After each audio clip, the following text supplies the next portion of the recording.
quand on va aux élections, en principe pour les partis politiques, il n'y a pas de parrainage. Et pour les candidats indépendants, 10 000 signatures avaient été exigées.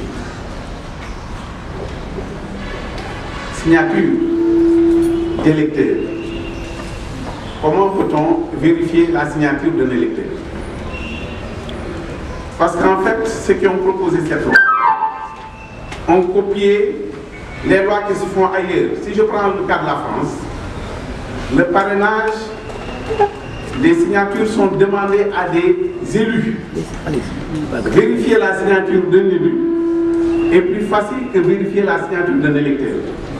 Si vous prenez le cas des banques, il vous arrive souvent quand vous êtes client d'une banque que vous ayez déposé l'ensemble des informations vous concernant.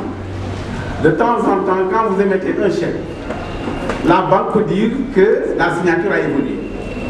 Et pourtant, c'est une institution qui vous connaît, qui a toutes les informations sur vous.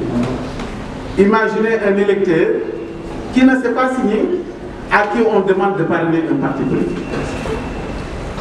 Ce qui fait qu'il y a une impossibilité, et je m'attends bien, mais moi je le pèse, il y a une impossibilité de vérifier les signatures des électeurs. Alors je ne sais pas dans quelle hérésie, le mot n'est pas très fort, à piquer ceux qui nous ont proposé ce parrainage. Un candidat a eu à donner 30 000 signatures, a requis à peu près 4 000 voix. Regardez-moi ce paradoxe. Donc qu'est-ce qu'ils ont vérifié finalement? Vous donnez 30 000 signatures, vous recueillez 4 000 voix.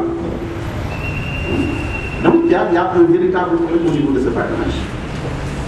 Et ce parrainage risque de mettre le pays à feu et à sang. C'est extrêmement important.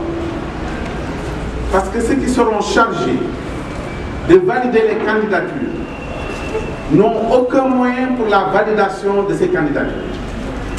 Personnellement, j'étais chargé, il y a quelques années de cela, en technicien, par le Conseil constitutionnel, de vérifier effectivement le parrainage de certains candidats indépendants. J'avais réuni le Conseil à l'époque, je pense qu'il s'agissait des élections de 2000.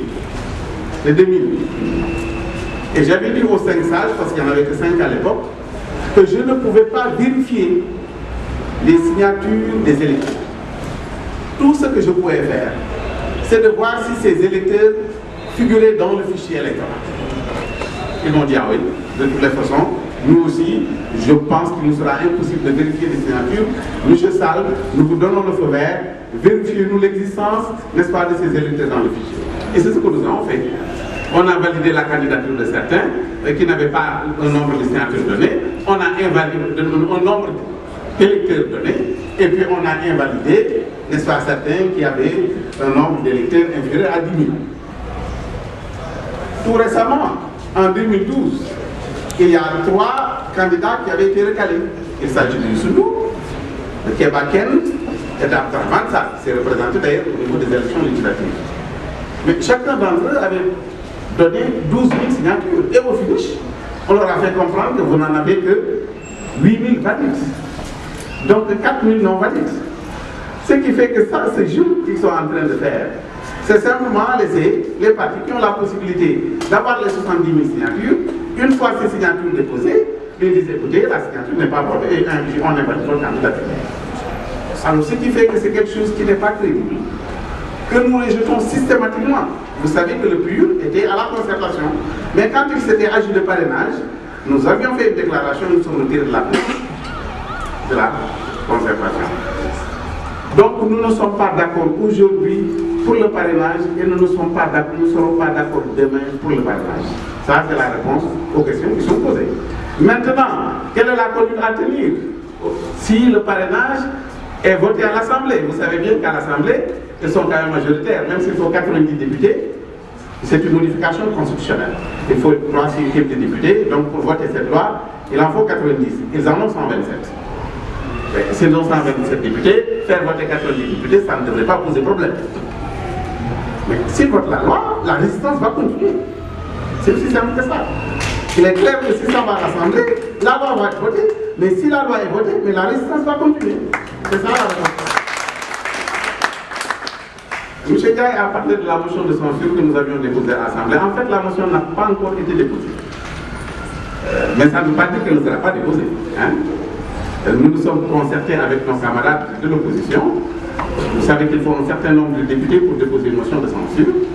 Alors, les camarades avec qui nous sommes en train de travailler, il faut 17, hein, donc le 10e. Hein?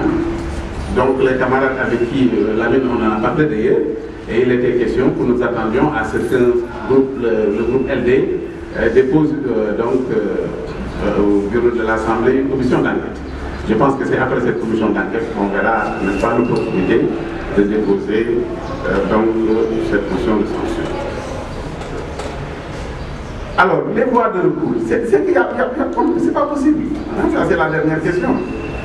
Il est clair que quand on rejette votre candidature, vous savez que c'est le Conseil constitutionnel jusqu'à présent. Hein, je n'ai pas encore vu la loi, mais jusqu'à présent, c'est le Conseil constitutionnel qui invalide les candidatures. Mais vous savez qu'il n'y a pas de recours au Conseil constitutionnel. C'est sans appel. Quand le Conseil constitutionnel, n'est-ce pas, donne son verdict, ça lui est même opposable. C'est-à-dire que les membres du Conseil constitutionnel ne peuvent même pas revenir là-dessus s'ils le voulaient. Plus forte raison, quelqu'un donc qui a vu sa candidature rejetée et qui voudrait donc faire un recours. Maintenant, il semblerait, hein, ça je ne sais pas, qu'avant le Conseil constitutionnel, une structure, n'est-ce pas, devrait être mise en place pour prévalider ces signatures avant que le Conseil constitutionnel donne son verdict. Mais en tout état de cause, ce qu'il faut retenir, c'est que cette affaire est une hérésie qui peut mettre le pays sens dessus, sens dessous. Et le PUR solennellement dit qu'il est contre et systématiquement contre cette hérésie.